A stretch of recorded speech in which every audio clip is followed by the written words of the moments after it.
Great.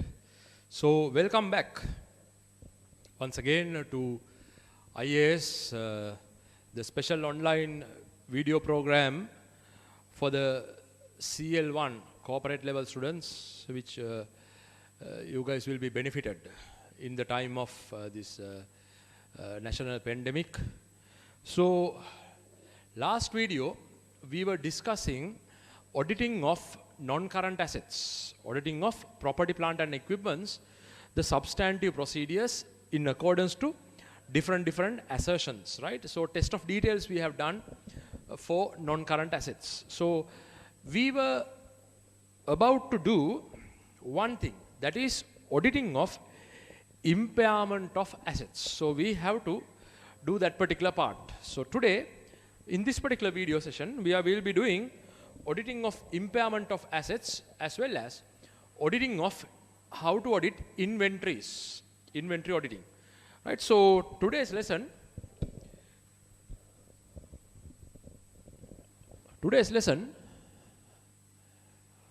auditing impairment of assets. Auditing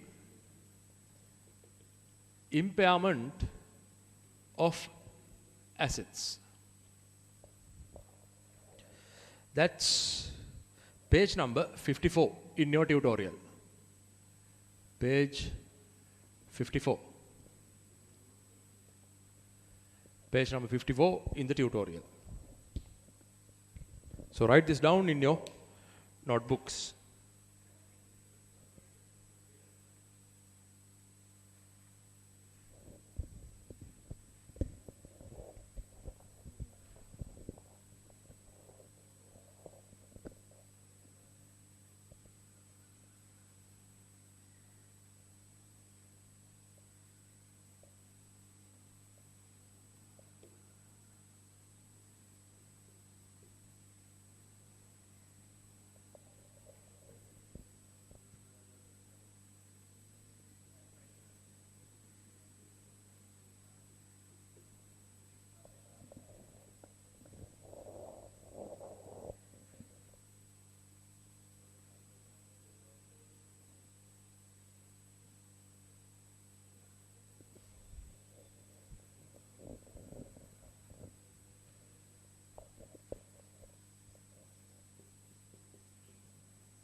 Great. So, impairment of tangible non-current assets.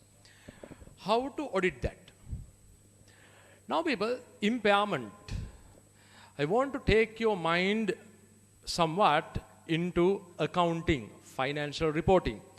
Now if you take impairment as per LKS 36, impairment means the fall in value of the recoverable value of an asset from its carrying value, right? If there is a difference between the recoverable amount than its carrying value, we call it as what? We call it as a impairment. Typically speaking, as per LKS 36, impairment is what? It's a permanent value reduction of a cash generating unit. Permanent reduction of the value of a cash generating unit. That's what we call impairment. Permanent reduction of the value of a cash generating unit.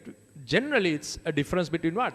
Difference between the recoverable value of a cash generating unit than its carrying value. So give me about 2-3 minutes. I want to do some flow chart for you to understand this impairment. Give me about 2-3 minutes.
Good. Now it's like this. We will first, before doing the auditing part of impairment, we will try to learn how impairment works, right? Why impairment happens. Now, if I give you an example of impairment, it's like this, people. Now, if your business is in a kind of a technologically advancing trade, like mobile phones or electronic items, impairment happens when a new technology comes, your older products will get obsolete. At that time, if you have specific property, plant and machinery which are used to produce those goods, whatever those property, plant and equipments that are used for those products will be impaired because it doesn't have any market. If the products that are produced from the machines which are used will not get any benefit, any demand in the market, then there is an impairment for the items. Or maybe impairment may occur if there is a specific value reduction from a natural disaster, physical damage. Now if assume a building is located in a particular place which was devastated by a tsunami. Building fully impaired. Maybe, yes, permanently the value of the building has reduced. Or maybe physical damage, a bomb blast. Because of that, building is irreparable, impaired. Impairment happens when the recoverable amount of an asset is lesser than the carrying value, where the carrying value is more than the recoverable amount. Carrying value means, people, as per LKS 16, property, plant and equipments, carrying value is cost less accumulated depreciation. If the value carried in the books, carrying value, is more than the amount that you can recover from that, then you will have an impairment which is LKS 36. Possible reasons for impairment may be technological obsolescence, technological reasons, outdatation of the technology, or maybe possible reason may be physical damage, or maybe natural disaster, or maybe demand drop in demand drop. So based on these reasons, the recoverable amount may be lesser than the carrying value, or carrying value may be higher than the recoverable amount. You can't recover much. So what's this recoverable amount as per LKS 36? Recoverable amount means higher of the fair value and the value in use. Fair value means, people, fair value, the market value, the transfer value between knowledgeable parties at arm's length of a particular asset, as per SLFRS 13, fair value. Recoverable amount means higher of fair value and value in use. Value in use means the amounts that you earn from a cash generating unit discounted by a particular present value. So for that, this value in use, present value of future cash inflows, what is it? It's an estimate. SLA US 540, auditing of accounting estimates, we have to use for that. So this impairment auditing, this particular flow chart involves different accounting standards and different auditing standards as well. So very important you have that particular knowledge. This is basically what's known as impairment, right? So before we learn auditing on impairment, just write down this accounting perception of impairment in your notebooks properly. Write this down.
So this provides you a good spectrum of understanding of what impairment is.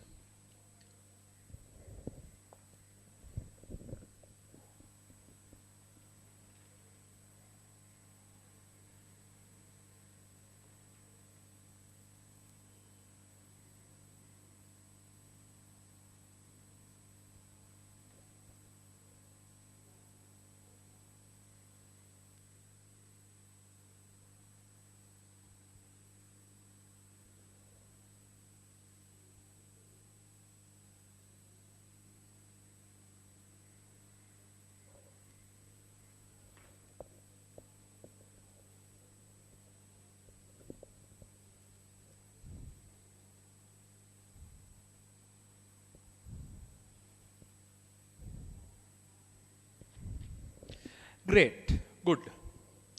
Now that's basically an introduction on impairment. Guys, now impairment, take the point. Generally, when impairment happens, that is not a good sign for the management. Because if there is an impairment, that should be shown as a loss in the statement of comprehensive income.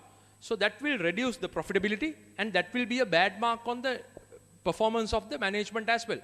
So typically our understanding from our professional skepticism point of view is management tend to underpin, management tend to underperform, understate the value of the impairment.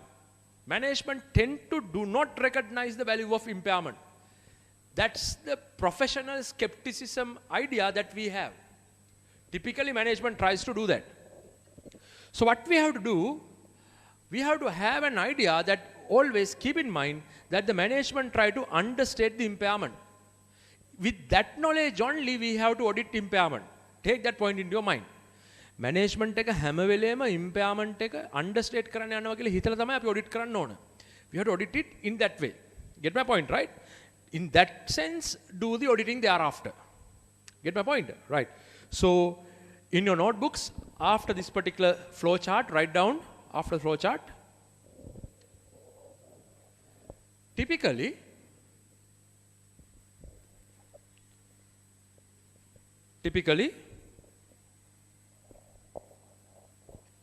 the auditors have to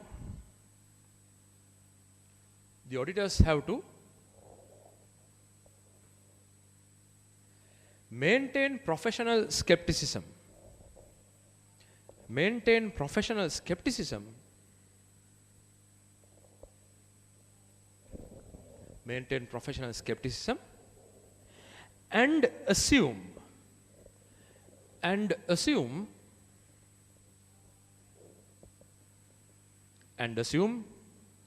that the management always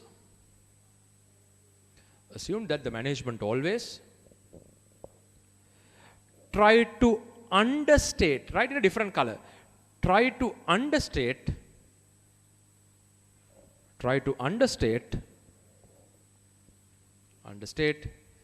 the value of the impairment. The value of the impairment.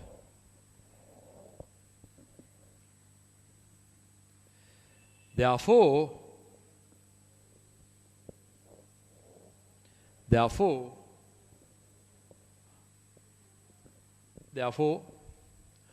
auditors have to use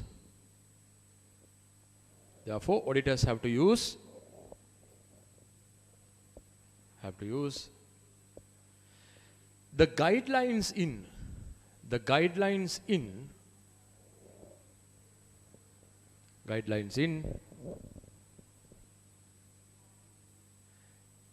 write in different color, guidelines in SLAUS 540, Sri Lanka Auditing Standard number 540,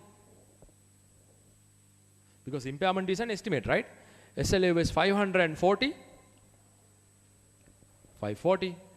auditing of accounting estimates. Auditing of accounting estimates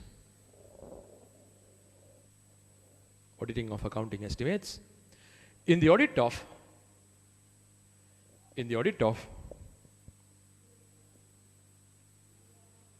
impairment.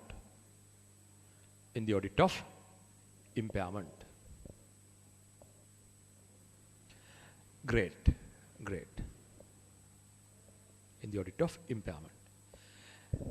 Guys, this particular standard, SLAUS 540 accounting estimates. Auditing accounting estimates, sorry.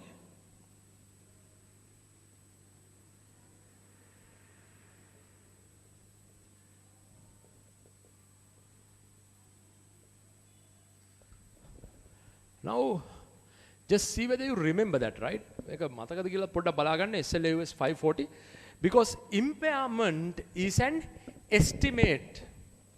Impairment, value of impairment is an estimate. Impairment is an estimate. Impairment equals estimate. So, the pronouncement, regulations, guidance in SLAUS 540 is recommended for the auditing of impairment calculation. SLAUS 540, extremely important. Take that point into your mind. Can you remember, people? Auditing of accounting estimate. What is an estimate? It is an approximation of the value when the precise amount is not known. හරියටම amount එක දන්නේ නැති වෙලාවට අපි කරන estimate එකක් තමයි estimate එකක් කියන්නේ. So it's an approximation of the value when the precise amount of is not known. So that particular standards regulations should be used to audit impairment. SLAUS 540. What are the regulations that are there in SLAUS 540? Impairment audit කරන්න කොහොමද? 540 එකේ මොනවද තිබුණේ? Estimate audit කරපු විදිය කොහොමද? First and foremost, what we have to do? Auditor has to gain an understanding of the relevant accounting framework. If you can remember, auditing accounting estimate SLAUS 540. Standard says SLAUS 540, auditor has to gain an understanding of the relevant accounting framework. What does the standard say? Auditor has to gain an understanding. So, auditor has to have a proper understanding of LKS 36 before auditing impairment. Point number one. පළවෙනි point එක. LKS 36 එක කියන්නේ මොකක්ද කියලා auditor idea එකක් තියෙන්න ඕන. ඒක දන්නේ නැතුව standard එක දන්නේ නැතුව audit කරන්න බෑ. Point number one. Point number two, auditor has to know management's intention of making the impairment and management's process and purpose of making the impairment. ඇයි මේ management මේ impairment එක කරන්න කියලා ඒගොල්ලන්ට හිතේ තියෙන්න ඕන. Is there any under supporting? Is there any, let's say, understatement of the value of the impairment? Auditor has to know. What is the reason for making the impairment? Auditor has to know. And then people, for fair value. When we fair value, what is that? It is a transfer value between knowledgeable parties. It's a fair value, right? As per SLFRS 13. SLFRS 13, fair value, auditor needs to know whether the fair value of the assets are correct. The given fair value estimate, then management hadala තියෙනවා impairment calculation එක, they have done it, no? Auditor has to get that impairment calculation and see whether fair value is okay. So, sometimes people, for quoted assets, if the assets are having a quoted price, like let's say gold, let's say stocks, for those kind of assets where there is a quoted market, readily available market is there, see whether fair value is okay with reference to the readily available market prices. Gold prices තියෙනවා නම් ඒ market price අරන් බලන්න. Stock prices තියෙනවා නම් stock market එකේ price එක බලන්න. Fair values. See whether fair value is okay. Point number one. Point number two, if there is no fair, readily available fair value, see similar assets like that. ඒකට සමාන assets වල market prices අරන් බලන්න for fair value evaluation. If it is not there, do auditor's estimation, auditor's point estimation. Evaluate the fair value. Pronouncements of SLAUS 540, fair value evaluation. Value in use. What is value in use? Present value of future cash flows. Present value of future cash flows. It's your NPV calculation, no? Present value of future cash flows. You get the cash flows discounted by an interest rate. So it's an estimate once again, SLAUS 540. So what you have to do? It's a calculation. Calculation. If a calculation is involved somewhere, what the auditor can do a reperformance and recalculation of the values. Reperform. Fair value, value in use calculation එක ආයෙ පාරක් කරන්න. Reperform the calculation by the auditor himself. See whether discounting rate used by the management is reasonable. පාවිච්චි කරපු discounting rate එක reasonable බලන්න. See whether cash flows which are generated used by the management for these are reasonable or not. See whether assumptions are reasonable or not. All these are part of SLA US 540 with regard to auditing of impairment. So, carrying value calculation, see whether cost or accumulated depreciation, whether it is correct by doing a reperformance, recalculation and seeing whether those values are correct, and identify whether net book value or let's say scrap value, things are okay, things are reasonable. See whether fair value is reasonable by referring to quoted prices, or if it is unquoted, similar prices. Value in use, see whether discounting factor is okay. Then cash flows are okay. See whether it's correctly prepared. So what is important is SLA US 540, auditing of accounting estimates, because impairment is an estimate. I want you to write down this. මෙන්න මේක පොඩ්ඩක් highlight කරලා ලියාගන්න. Write down this in your notebook.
Right, done. So now we will read whatever they are in your notebook, sorry, tutorial.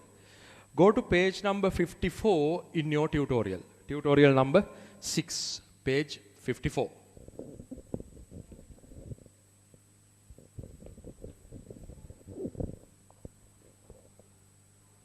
Page number 54. Read. Impairment of non-current assets. Auditors must assess whether an entity has considered whether tangible assets have been impaired, and if they are actually impaired, have accounted for those impairments in accordance with Sri Lanka accounting standards. Within brackets, LKAS 36. Sri Lanka accounting standard number 36. An asset is impaired when its highlight carrying amount, depreciated cost or depreciated valuation exceeds its recoverable amount. The recoverable amount of an asset or cash generating unit highlight is the higher of its fair value less cost on disposal of the assets in use and its value in use. Fair value of the asset highlight is the price that would be received to sell an asset or paid to transfer a liability in an orderly transaction between a market participants at a measurement date. So that's fair value. A cash generating unit is the smallest identifiable group, blah, blah, blah. Those are accounting standard pronouncements. Value in use is the present value of the future cash flows expected to be derived from an asset or a cash generating unit. So that's all we have discussed in this particular flowchart. I think people, putting up a standard or a thing in a flowchart kind of a scenario is beneficial for you rather than reading notes, no? Yes. LKS 36, Sri Lanka Accounting Standard number 36, impairment specifies the following indicators of possible impairment. These are the indicators of impairment. External sources. Market value declines significantly, negative changes in the technology, increase in market interest rate, where present values will go down, company stock price is below the book value. Internal sources may be obsolescence or physical damage, significant changes or adverse effect of the use. Internal evidence shows worse economic performance. Great. Go to page number 55. So, what is the mental attitude you should have before auditing impairment? You need to have professional skepticism. In professional skepticism, what is required from you? Always think that the management will understate the value of impairment. That is the important part that should be there in your mind. Okay? Guys, give me a moment.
Great.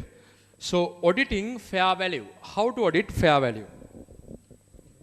Auditing fair value. For auditors, the determination of fair value will generally be more difficult than determination of a historical cost. That's the case, no? Determining of a transferable fair value is a very difficult task because it is an estimate. It will be more difficult to establish whether the fair value is reasonable for complex assets and liabilities than for more straightforward assets and liabilities which have a market and therefore a market value. So in that place, you have a small writing space there. There's a writing space. Write down. Therefore,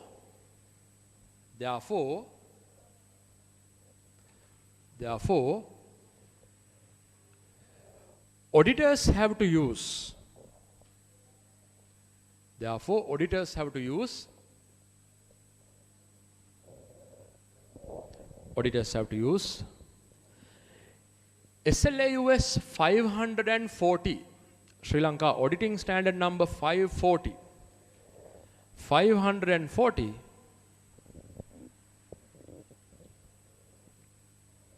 540 auditing of accounting estimates. Auditing of accounting estimates. Auditing of accounting estimates for the purpose of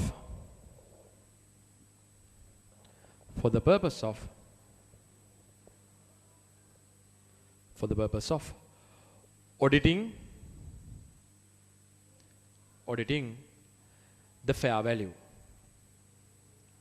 For the purpose of auditing the fair value.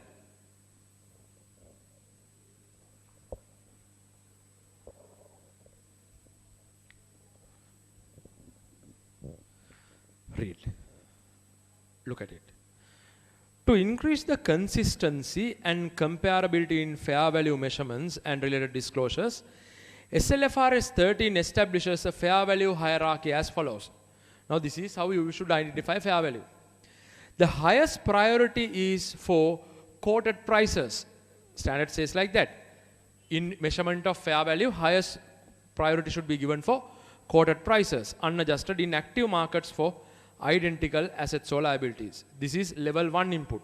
So, in auditing, you need to give first priority for assets which have a quoted price. Within brackets, examples,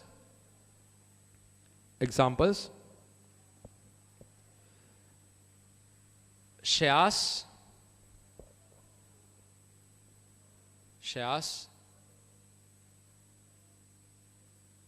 comma,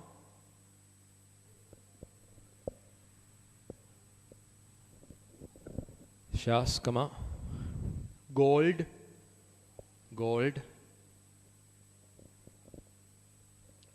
etc.,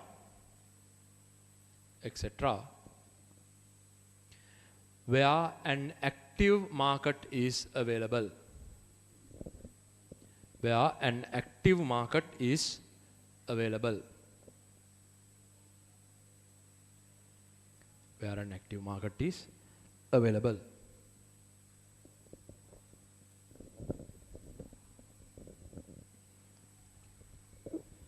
Go to the second one. The second level is those inputs other than quoted prices included in level 1 that are observable for assets and liabilities. Example, include quoted prices for similar assets or liabilities. So if you don't have readily available market for particular asset, see for similar assets. The third and lowest level for unobservable inputs. So auditors have to look for that. Go to next page. So page number 56. SLAUS 540 requirements are as follows. So within brackets right there, within brackets, SLAUS 540 requirements are as follows, within brackets. Audit procedures for auditing fair value. Audit procedures for auditing fair value.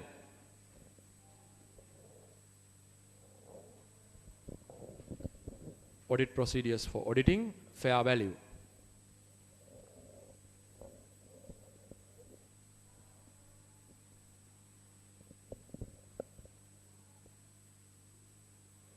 Audit procedures for auditing fair value.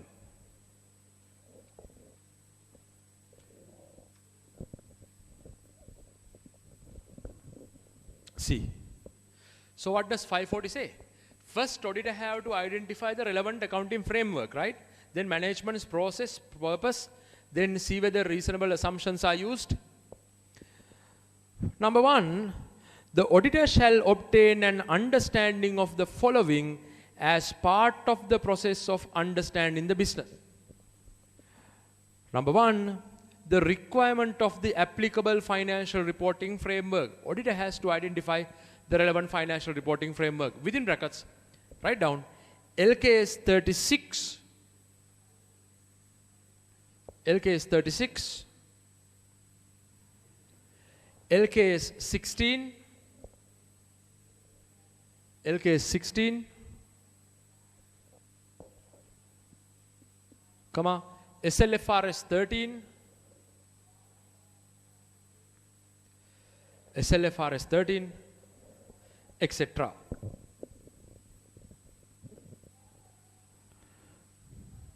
Next one. The means by which, the means by which the management identifies the transactions, events and conditions that may give rise to the accounting estimate. The ways and which, how the management identify those transactions, auditors have to see. Number 3, how management makes the accounting estimate.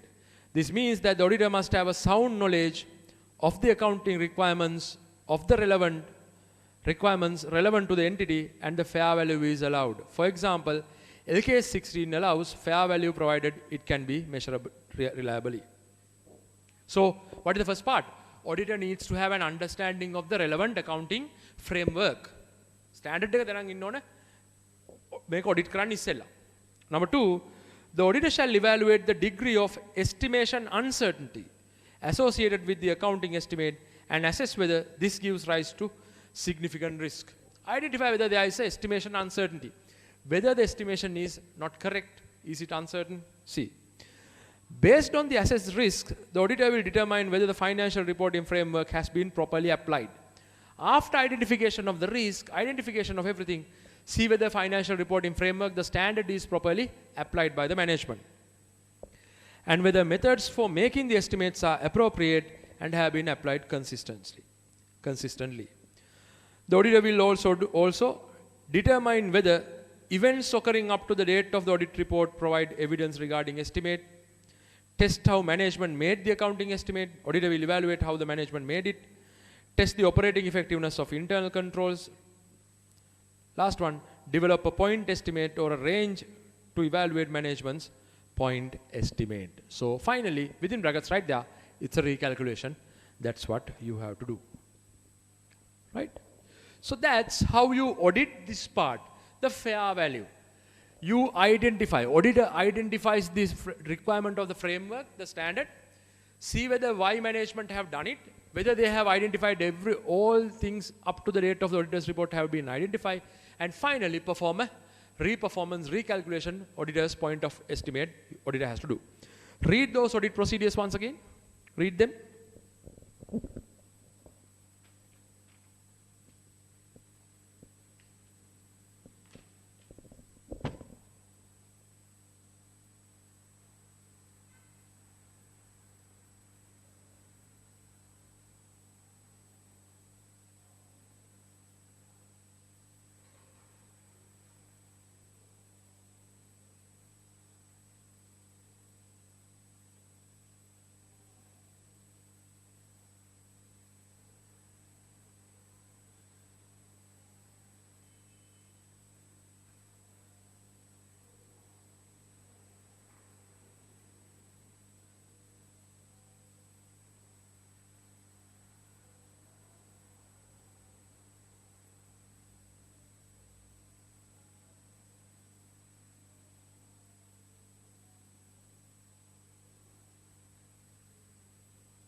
Great. Auditing value in use. So go to page number 57. Auditing the value in use. Value in use, what is that? That's the present value of future cash inflow. So it's a calculation, estimation. Once again, SLU is 540, you have to use, right? Auditing value in use. So auditing value in use,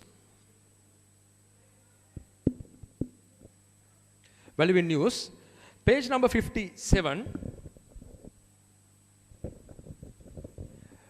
Within brackets, right there, page 57, auditing value in use, within brackets.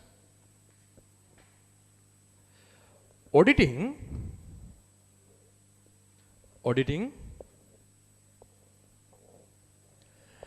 the present value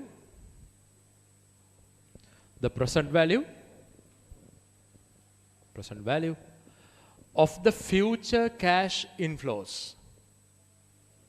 Present value of the future cash inflows.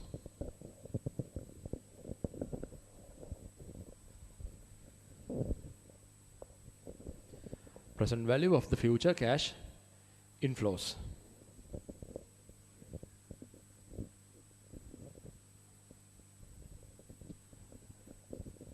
So generally it involves what? It involves do a recalculation, reperformance, and obtain a management's calculation. See whether assumptions used like the discounting factor, the interest rate used for discounting, whether it is correct. Likewise. So read it. If management has calculated the value in use of an asset or cash generating unit, then the auditors will have to audit the calculation. The following procedures will be relevant. Obtain management's calculation of value in use. Obtain the calculation. Highlight, reperform calculation to ensure that it is mathematically correct. Reperform auditors calculation and see whether it's mathematically correct. Compare the cash flow projections to recent budgets and projections approved by the board. So see whether cash flows used are reasonable by checking the budgets and projections. Calculate and obtain from analysts the long-term average growth rate of the products and ensure that the growth rates assumed in the calculation of the value in use do not exceed it. Get the forecast and see whether growth rate of the business cash flows are okay. All these are what? Auditing accounting estimate. Refer to the competitors' published information to compare how similar assets are valued by the companies trading in similar conditions. Compare previous calculations of the value in use to ensure that all relevant costs of maintaining the assets have been included. Ensure that the cost and income from disposal of the assets have been properly calculated. Last one, compare discounting rate used to publish market rates to ensure that it correctly reflects the return expected by the market. If the assets are impaired, if there is impairment, if the assets are impaired and has been written down to the recoverable amount, the auditor should review the financial statements to ensure, highlight, that the written write-down has been carried out correctly and that the LKS 36 disclosures have been done correctly. See whether disclosures done properly and whether writing off of the asset has been done properly. Just take a moment and read, see whether it's okay.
Great.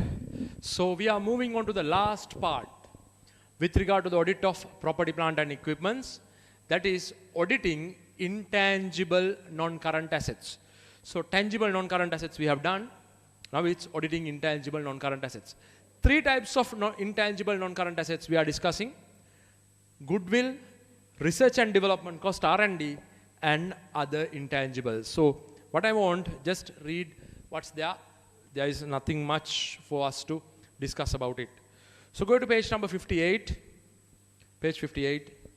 Auditing intangible non-current assets. Number one, goodwill. Goodwill, how does it comes? Purchase consideration minus the assets values. Agree that the purchase consideration to sales agreement by inspection. See whether the amount paid by the company is reasonable with the sales agreement. Inspect the sales agreement. Consider whether asset values, whether values are reasonable, whether the value of the assets are reasonable. Agree the calculation is correct by recalculation. So do inspection, do a recalculation. Review an impairment review and discuss with the management.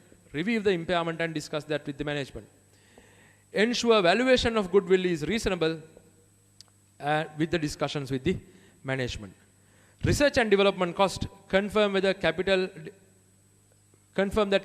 development cost confirm to LKS 38 by inspections. Confirm feasibility and viability by inspecting the budgets. Recalculate, inspect. Other intangibles also inspections and recalculations. So it's like that, people. Take a moment and read page number 58. So with that, we basically complete auditing of non-current assets. Take a moment and read it once again.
Great.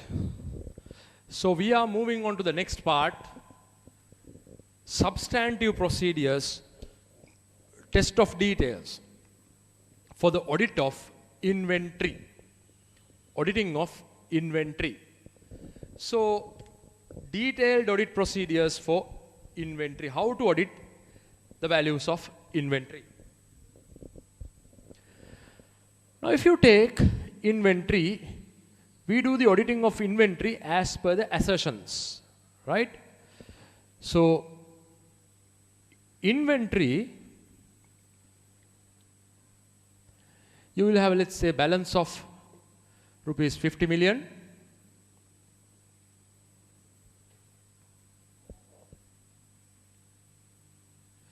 It has different assertions. It's an asset, so you have asset related assertions. First one, existence. Whether the recorded inventory values are there at the physical warehouse. Existence. Rights and obligations.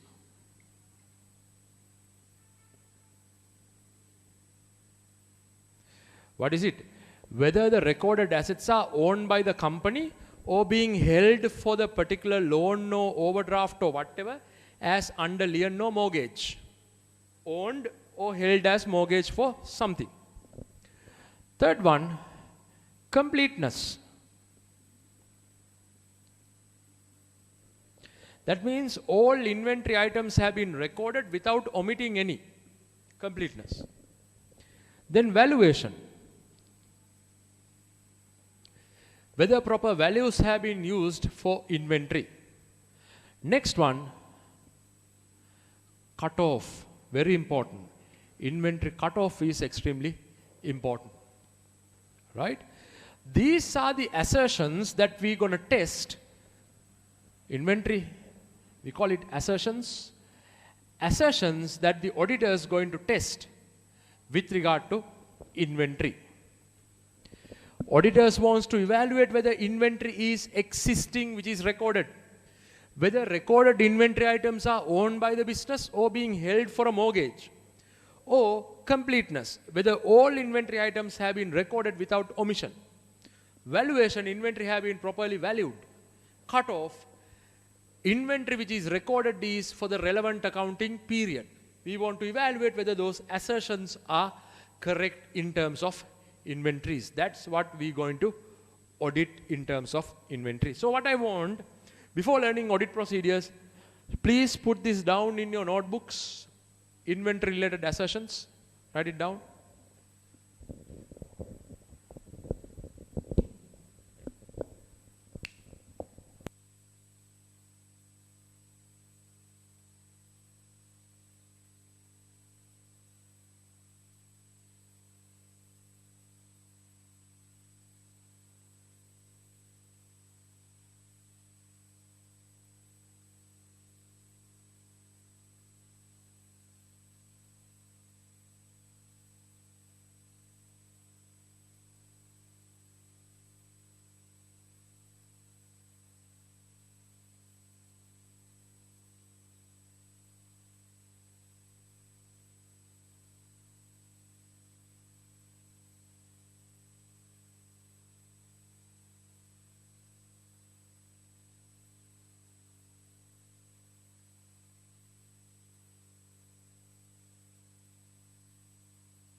Good. So, what we're going to do, we want to evaluate whether assertions of these are fairly stated. So one by one, we will take the assertions and we will see whether those are fairly stated. And before that, what I want to tell you people, students, is with regard to inventory, more than whatever the audit procedure, the best audit procedure we have is what? What is it? Physical inventory count.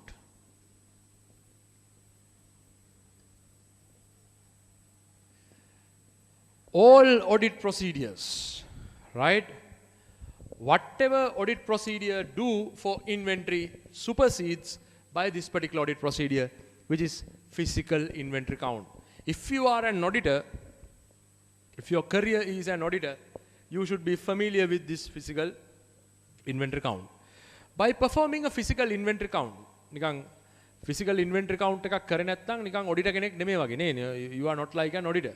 So physical inventory count, by performing it, you can establish the existence of inventory. Whether the recorded inventory items are actually physically there, existence. Then you can establish whether those items are in use, obsolete, the condition of the inventory. You can establish. You can also establish the rights and obligations of the inventory. Perform a physical inventory count. So the first thing, first and foremost, we will learn how to perform a physical inventory count. Right. Go to your tutorial, page number 63 and 64. Page numbers 63 and 64. Physical inventory count. Page 63 and 64. These pages represents the audit procedures for physical inventory count. Right. How do you perform it? කොහොමද මේක කරන්නේ? Physical inventory count, people, is a very interesting activity. It's very fun sometimes, right? Because you get to learn a lot of new things. Very fun kind of activity, good activity, right? Adventurous sometimes, right? Kind of an activity. How to perform it? There are three things that you have to do, right? Three types of activities which are there. Number one, controls or activity before inventory count.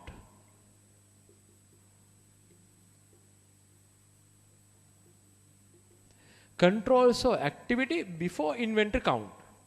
Number two, procedures during inventory count. Procedures or controls during inventory count.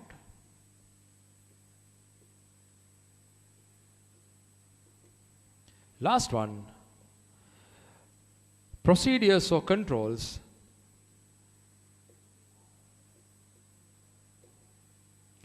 after inventory count.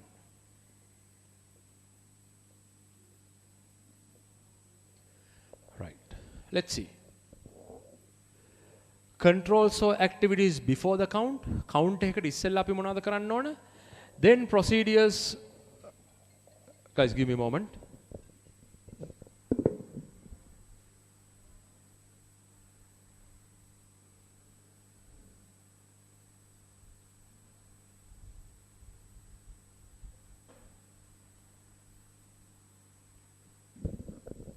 Procedures or controls during the inventory count. And the third one, procedures or controls after the inventory count. Now let's see. What to do before the inventory count. Now what happens in inventory count is, inventory count එක මොකද වෙන්නේ? What happens there, people? If you want any notes, you can just put it down as well, right?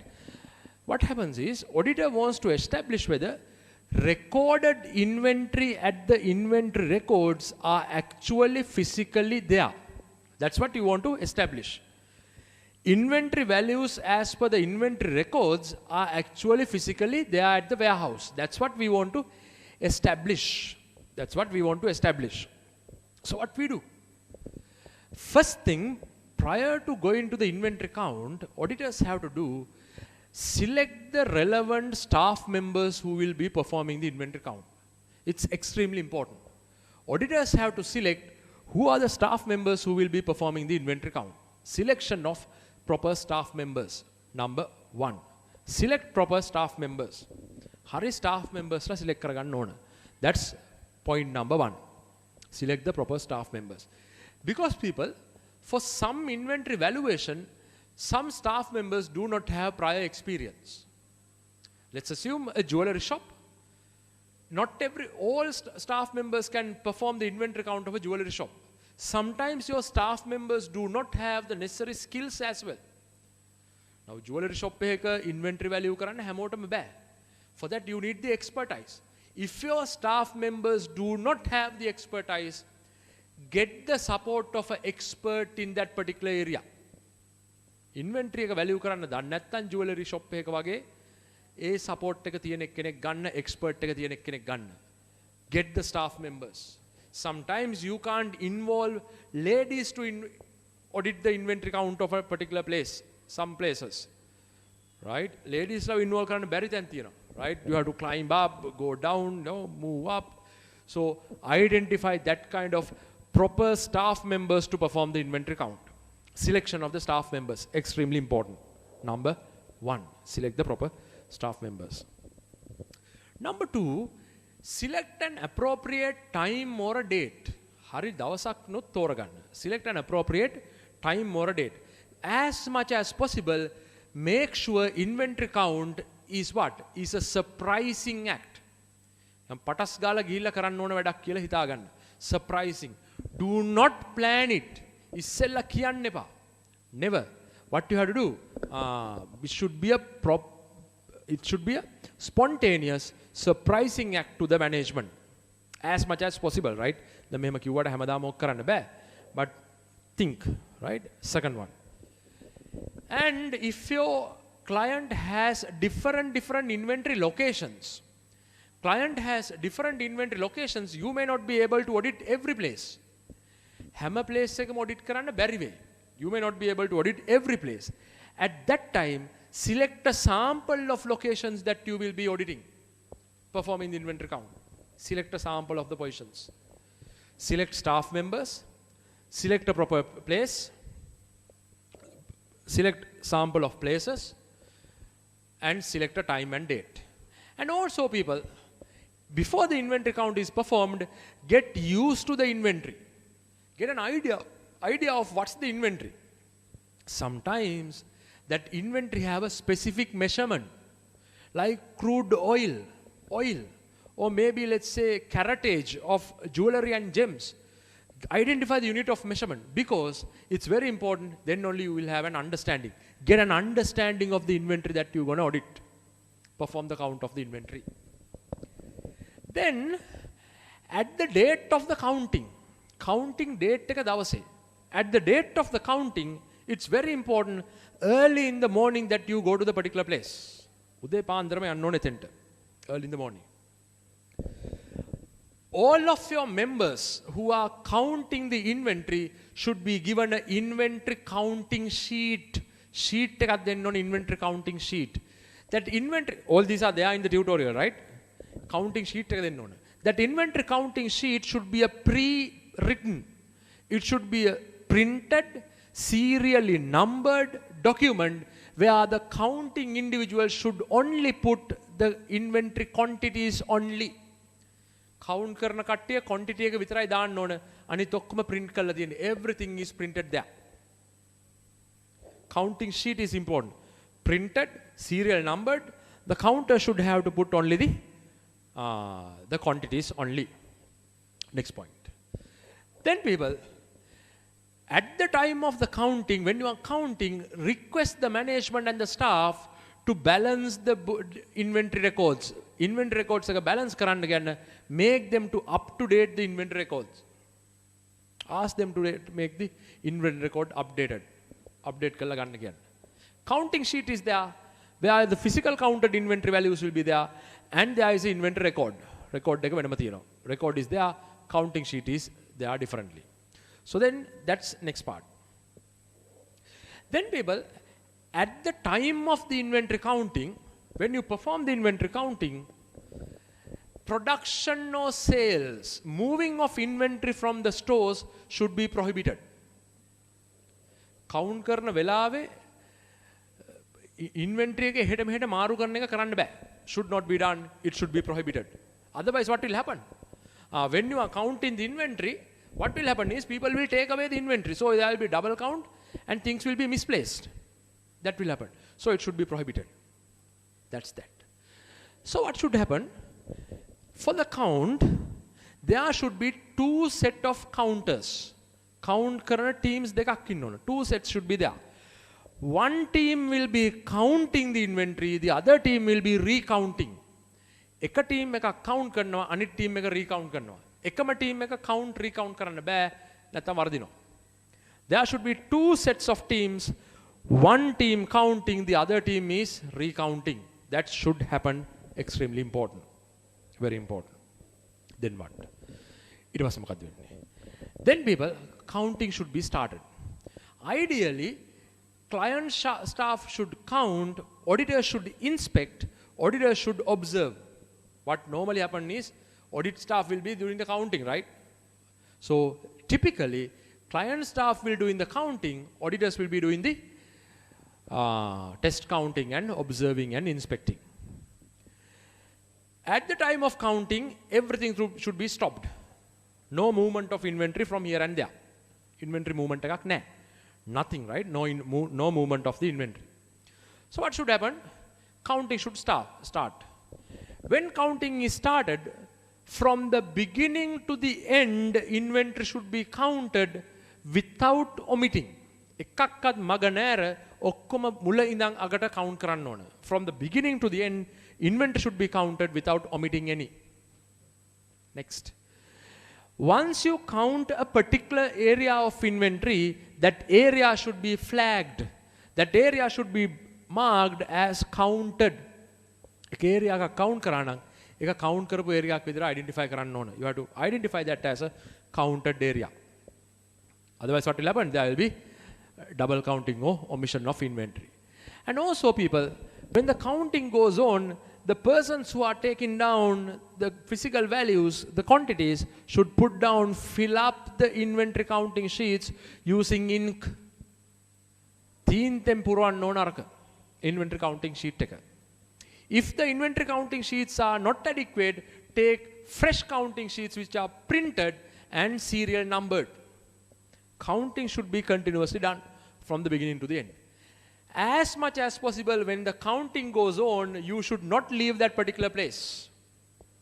Counting යද්දී ඒ තැන දාලා යන්න එපා. You should not leave the place of counting. Then, when you are counting, you will identify slow moving, damaged, expired stock. Count කරන් යද්දී slow moving, damaged, expired stock දකිවි. You will see. Bring those stocks to the middle center of the warehouse. Warehouse එකේ මැදට ගේන්නේ stocks ටික. Bring those stocks to the center of the warehouse. Bring them to the center. And they should be separately counted using what? LKAS2 inventory valuation cost or NRV, net realizable value, whichever is lower. Apply that and write down the value of slow moving stocks. Cost or net realizable value, whichever is lower.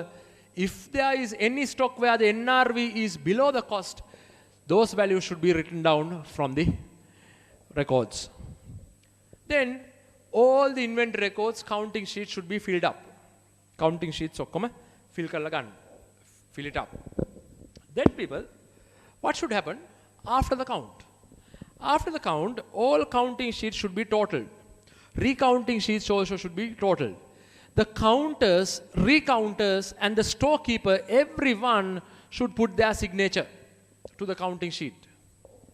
Counters, recounters, and the store's employees of client stores, all should place their signature on the counting sheets. Extremely important, that particular activity. Then what? If there is a discrepancy between the inventory records, bin cards, or let's say stores ledger control account, or whatever the inventory records, and the physical counting sheets, those explanations should be called request. What are the reasons? Mokadda reasons kila ahanna ona. There may be stocks in transit. Sometimes some stocks you have paid but not yet received. Or some of your inventory which are there in the records but they are in a third-party warehouse. If the inventory is at a third-party warehouse, get a confirmation from that third-party inventory provider. Samaralada logistic company එක warehouse එකක inventory තියෙන්න පුළුවන්. At that time, call for a confirmation from that logistic company. Call confirmations. Likewise, identify the discrepancies and write down the value as per LKS2, cost or net realizable value, whichever is lower. That's how you perform a physical count of inventory in a nutshell. So go to page number 63.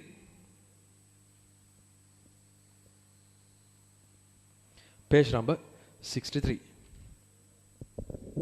Audit procedures at the inventory count.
Great.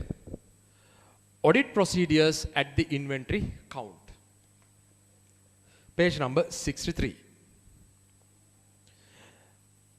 Before reading anything, write there in that place, page number 63. Write down. Auditors need to perform somewhere, right? Rules පහක් විතර ලියන්න තියෙනවා, right? We have to write about 5 rules. Auditors need to perform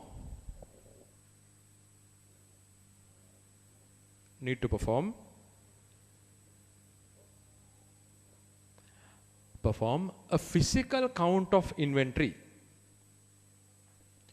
A physical count of inventory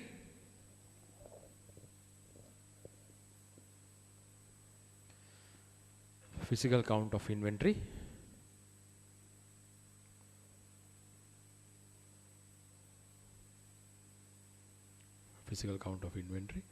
to ensure that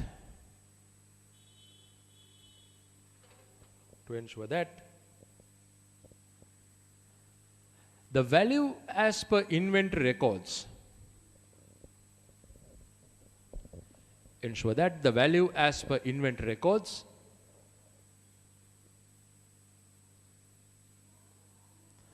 are actually physically existing.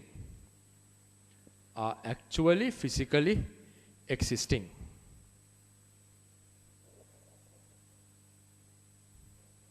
Are actually physically existing.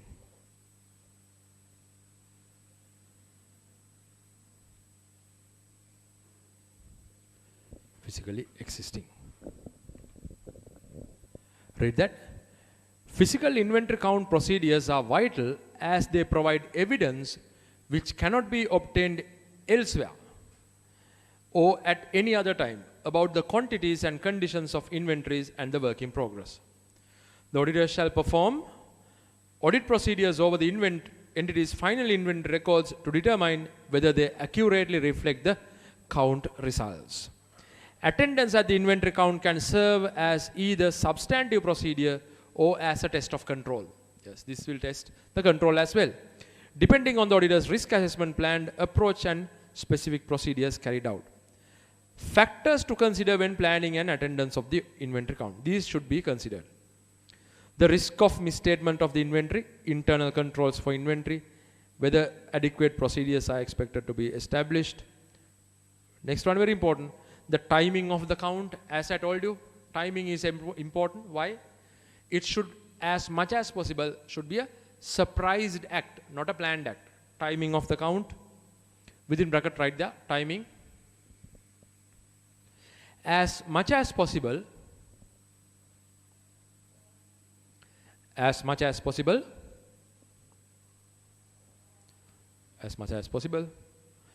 inventory counting procedures,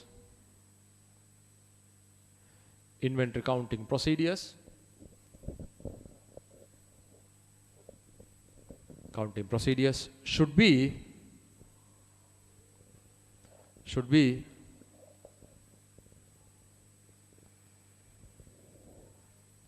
a surprising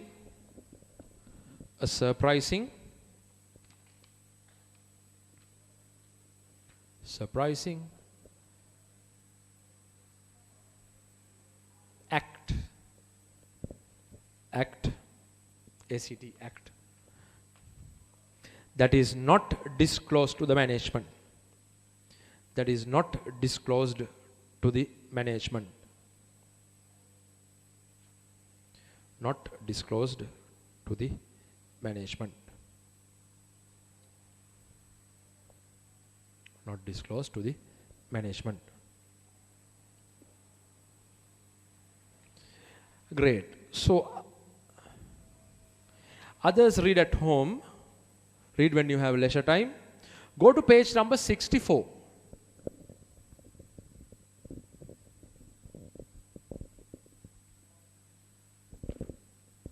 Sorry, page number 65. අනිත් තියෙනවා ගෙදරදී නිකන් ඉන්න වෙලාවට කියව ගන්න. Right? When you have time. I know that you won't read as well. කිව්වට කියවන්නෙත් නැහැ.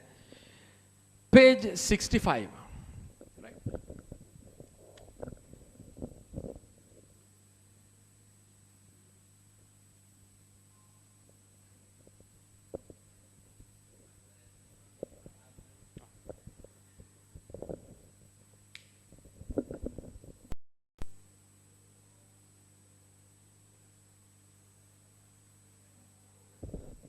Great. Page number 65. Planning attendance at inventory count. As I told you, gain knowledge. Audit procedures, planning the inventory count. Review previous year's arrangement. Discuss with the management the inventory count arrangements and significant changes. Identify the nature and volume of the inventory. See the nature and the volume. Identify the risk of relating to inventory. Identify the high valued items. What is the method of counting? The unit of measurement. Unit of measurement of the inventory. Identify the location of inventory. Internal controls with regard to inventory. Ensure representative selection of locations. Now if it is, let's say, a place like Kiels, Cargill, Sapico, where you have inventory in different places, identify a location where you will perform the inventory. Ensure sufficient attention is given for high valued items. Arrange and obtain any third party confirmation and If needed, last one, consider the need for expert help. Expert කෙනෙක් ගන්න වෙලාවල් බලන්න. Expert help within bracket examples. Expert කෙනෙක් ඕන වෙන අවස්ථාවල් examples. Examples. Jewelry. Jewelry. Precious stones. Jewelry, precious stones.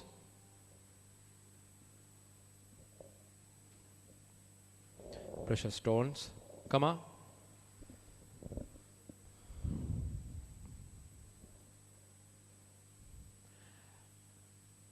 Oil.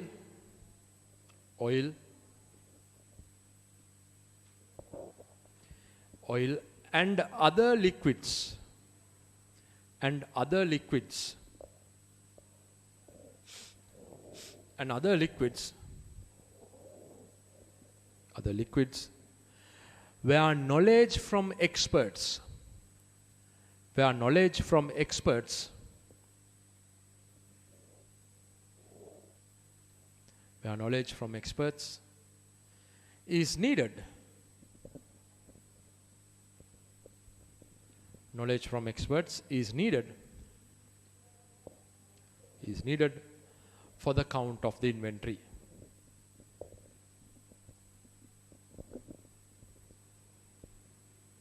For the count of the inventory.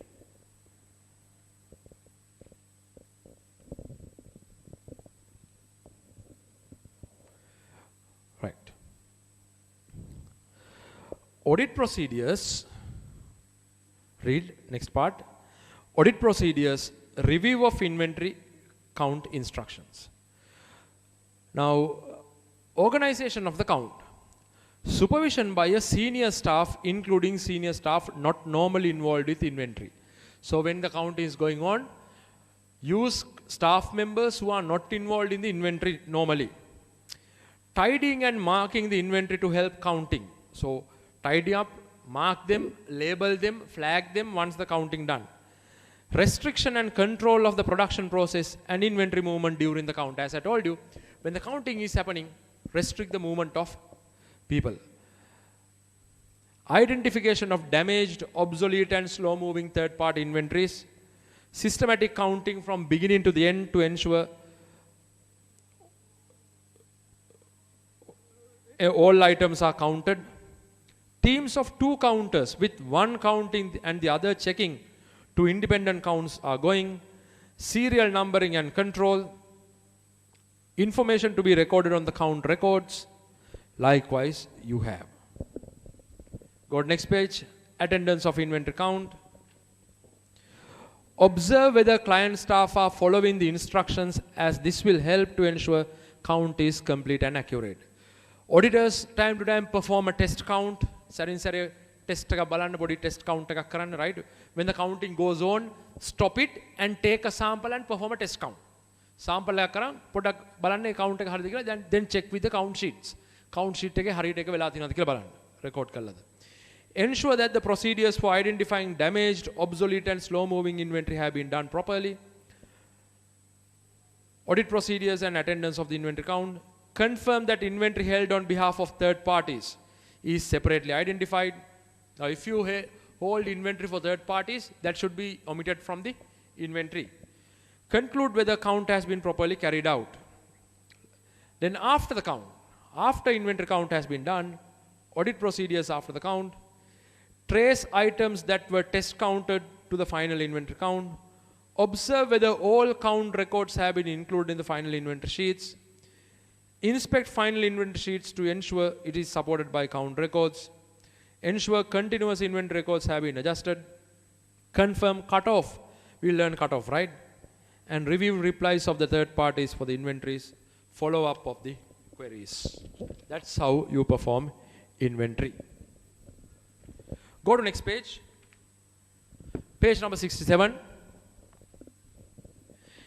Inventory held by third parties. Look at this.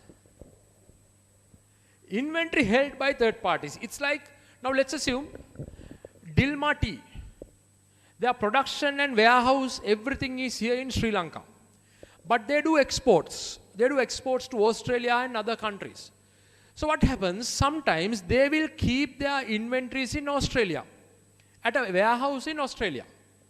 So for auditors here in Sri Lanka, it's difficult to go to Australia and audit that particular warehouse. So what happens? Auditors will call a confirmation from the third-party warehouse provider there in Australia, call for a confirmation, external confirmation. It's reliable. Why? SLA US 500 audit evidence says external evidence is more reliable than internal evidence. That's what the standard say, SLA US 500. Read. Inventory held by third parties. Direct confirmation from third party regarding quantities and condition in accordance with SLA US 505 external confirmations.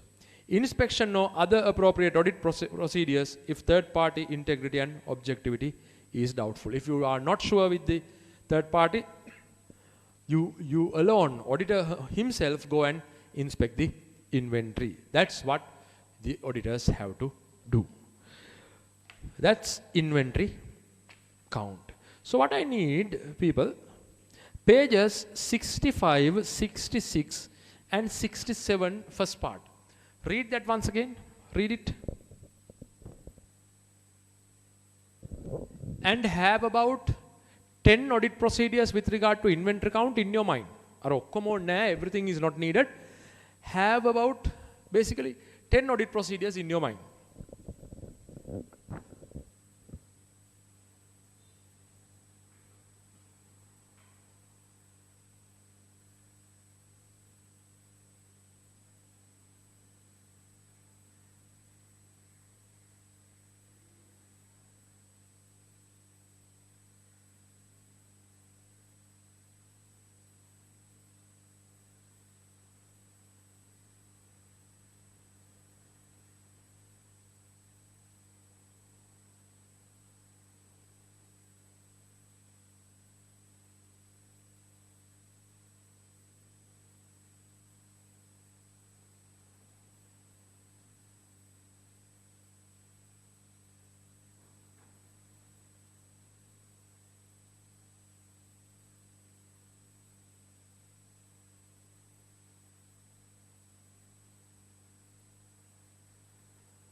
Great. Now, with regard to inventory, the next important part is the cutoff of inventory.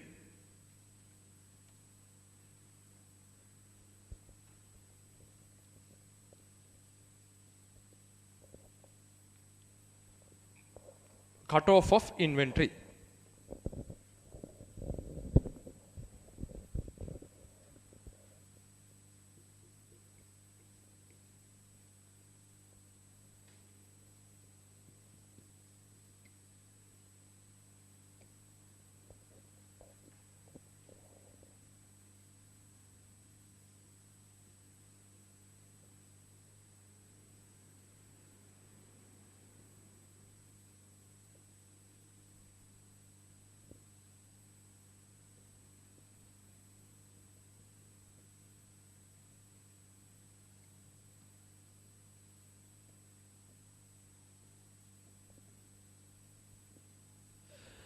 Great. Cutoff of inventory. Now, if you are an auditor, inventory cutoff is extremely important to the auditor. Inventory cutoff is extremely important to the auditor. Auditors have to test, check inventory cutoff. Why? Because people, if management fraudulently change the cutoff of inventory, management can alter the profits as well. Now, inventory cutoff means inventory which is recorded in a particular accounting period should be relevant to that particular accounting period only. එක period එක account inventory කියලා ලියලා තියෙනවා නම් ඒ inventory ඒ period එකට විතරයි. Inventory cutoff වෙනස් කරනවා කියන්නේ if they are changing inventory cutoff by recognizing more overestimating inventory or understating inventory, that will affect the profit. So therefore, inventory cutoff should be tested. Once again, I'm repeating, right? I product, by changing the value of inventory, the closing stock value gannako, closing stock. By changing the value of the closing stock, by changing the cutoff, inventory ke time එක වෙනස් කරලා inventory වල value එක වෙනස් කරනවා. If the management can fraudulently alter the value of the inventory, that will affect the final profit. Final profit එකට ඒක affect වෙනවා. It affects the final profit. So what happens? Auditors have to check the inventory cutoff. Auditors have to test whether inventory recorded in the books are relevant to that particular accounting period only.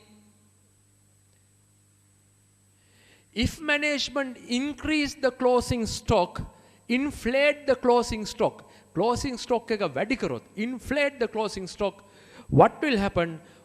Profits will also increase. If auditors do not check inventory, final stock, final inventory ka value නැති වුණොත්, if auditors do not check it, if the management inflate, fraudulently increase the value of the closing stock, it will affect the profit. Because closing stock is a reduction from the cost of sales. So cost of sales will go down, profits will go up. Fraudulently, management can alter profits. So inventory cutoff should be tested. Very important, extremely important. So students, keep in mind, one of the most important tests for inventory is the inventory cutoff testing. So what the auditors have to do, auditors have to test whether the inventory recorded in the particular year should be checked whether those are relevant to that particular year or itself. So what the auditors will do, auditors will take the relevant first and last goods dispatch note and the goods received note. පළවෙනි හා අවසාන GRNුයි goods dispatch note ටුයි ගන්නවා. And see whether inventory represents the period between those two only. First GRN එකයි අවසාන GRN එකයි අරගෙන inventory records ටික බලනවා. You check the inventory records and whether that inventory recorded there represents that inventory only. After 31st of March, you will evaluate, you will check whether there are no other dispatch notes are recorded in the books. No goods received note are also recorded after 31st March for this particular year's accounting. So cutoff should be tested and should ensure that the inventory recorded in the correct year and inventory value will not affect the profit fraudulently. So how do you test cutoff? Cutoff test karanne kohomada? Auditors will obtain the first and the last year, with that particular year, first and the last goods dispatch note and the goods received note, and will identify whether inventory is within that particular dispatch note and the received note. A dispatch note එක receive note එක අතර විතරයි inventory තියෙන්නේ කියලා establish කරගන්නවා. That's cutoff testing. Go to page number 68.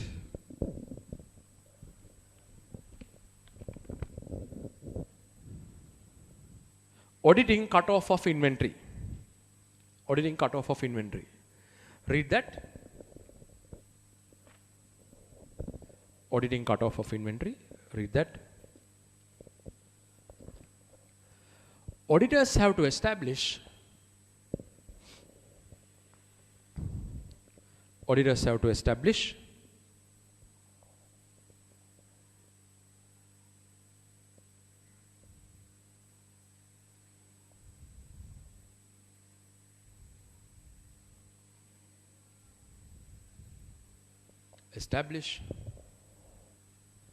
whether recorded inventory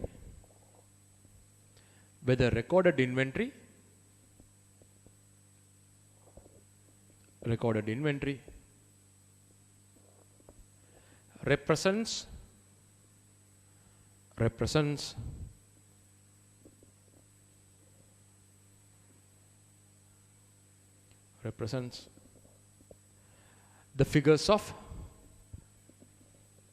of represents the figures of the particular accounting year,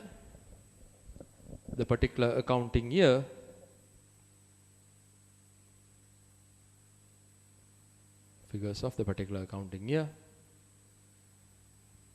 and that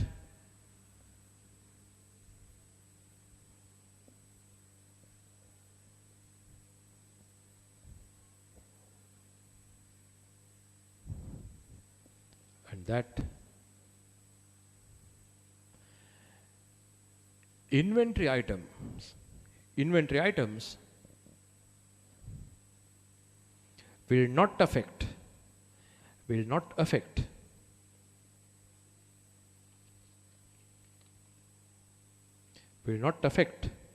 the profits fraudulently.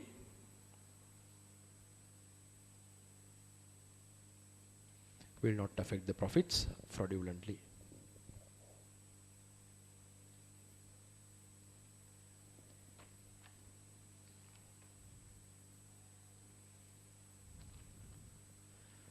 Right. Good. See, auditing cutoff of inventory. Look at what are the audit procedures. See what are the audit procedures there. The auditors should consider whether management has implemented adequate cutoff procedures. Procedures intended to ensure that movements into, within and out of the inventories are properly identified and reflected in the accounting records. Purchase invoices should be recorded as liabilities. Invoices should be recorded as liabilities only if the goods were received prior to the count. A schedule of goods received a schedule of goods received but not invoiced should be prepared, and items on the list should be accurate in the accounts. Sales cutoff is generally more straightforward to achieve correctly than the purchase cutoff. Blah blah blah. Prior to the physical inventory count, management should make arrangements for cutoff to be properly applied. Appropriate systems for recording of receipts and dispatches of goods are in place, and also system for documenting material requisition notes, GRNs, and dispatch notes should be sequentially pre-numbered. Look at that, people. Final goods received note and dispatch notes and material requisition numbers are noted. These numbers are then used to subsequently check the purchase and sales have been recorded in the correct period. So whatever they are, summarize and write down one with a one line. Summarize කරලා ලියන්න. Inventory cutoff is tested by inventory cutoff is tested by inventory cutoff is tested by cutoff is tested by cutoff is tested by the auditors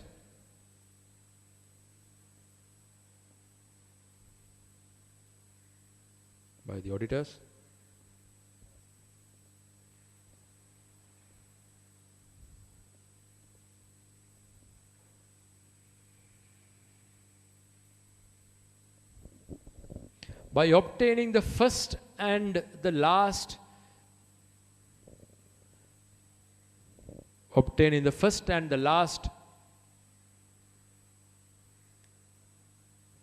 goods dispatch notes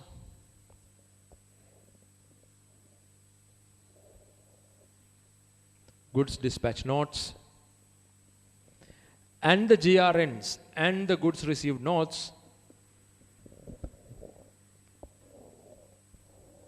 and the GRNs and evaluating whether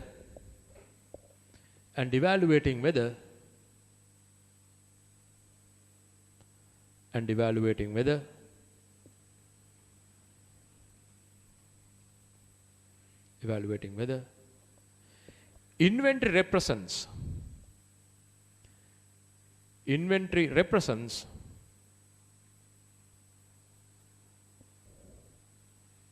represents the inventory covered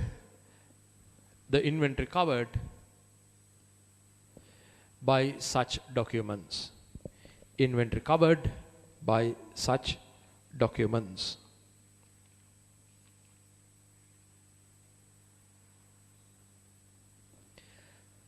Right, so what we have to do basically මොකද කරන්න ඕන? පළවෙනි හරි අවසාන හරි ඒ දෙක අරගෙන dispatch note GRNs අපේ ගාව තියෙන inventories ටික ඒ කාලය ඇතුළත තියෙනවද කියලා බලන්න ඕන. Right? If the inventory represents some GRNs and dispatch notes out of the period, then that such inventory should be removed from the inventory count, inventory values. ඒ කියන්නේ අපේ 31st March වලට පස්සේ ආපු GRN එකක inventory තියෙනවා නම් ඒව අපි value එකෙන් අයින් කරන්න ඕන. Let's assume a particular inventory is there where the GRN is on, let's say, 5th of April. That inventory has to be removed. Otherwise, inventory value will be go up and finally the profit will be increased. So, right there. If the inventory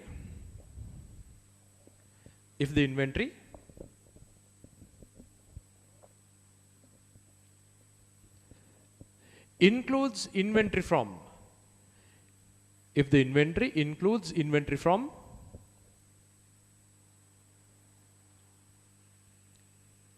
subsequent accounting period, අදාළ නැති accounting period එකේ inventory තියෙනවා නම් subsequent accounting period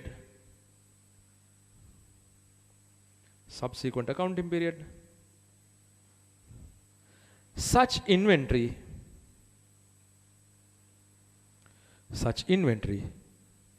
should be removed.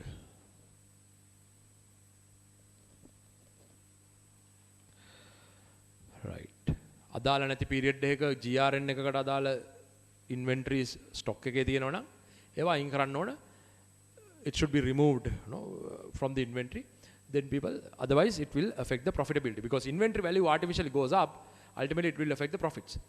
Generally this cutoff is used by the management. Inventory valuation changes, they do it for window dressing. 240, SLAUS 240. Frauds, window dressing, right? A part එකක් ලියා ගන්න. Generally,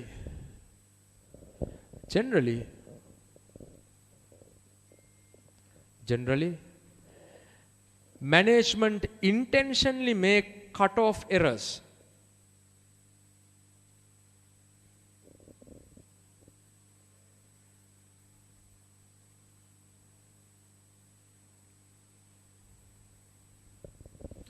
cut-off errors and overstate, O-V-E-R-S-T-A-T-E, and overstate inventory,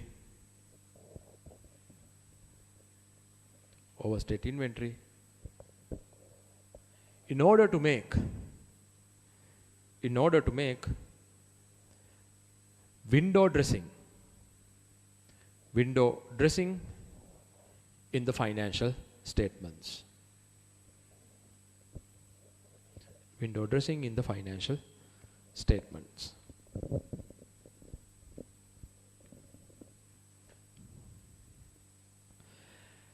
Great. So with regard to inventory, most important is inventory, final inventory count and inventory cut-off testing. Final inventory count එකයි cut-off testing තමයි වැදගත් වෙන්නේ. Go to page number 61 and 62 in your tutorial. 61 and 62. So for each assertion there is one or two audit procedures. Read and identify. The same audit procedures that we discussed for physical inventory count and cutoff is there. So it's easy for you. So with that, we complete auditing of inventory. What I want you to go through the audit of inventory count as well as auditing inventory cutoff. Go through, remember them, extremely important, right? So in our next video, we will be discussing how to audit revenue and receivables. In our next video, we'll be discussing how to audit revenue and receivables. So for this, we don't need sticky note, our summary. But from the next video, we will be discussing auditing of revenue and receivables. We will be discussing circulation of debtors confirmation, direct confirmation, positive, negative confirmation. We're discussing everything in our next video. So thank you very much, people. We'll be meeting up once again in our next video.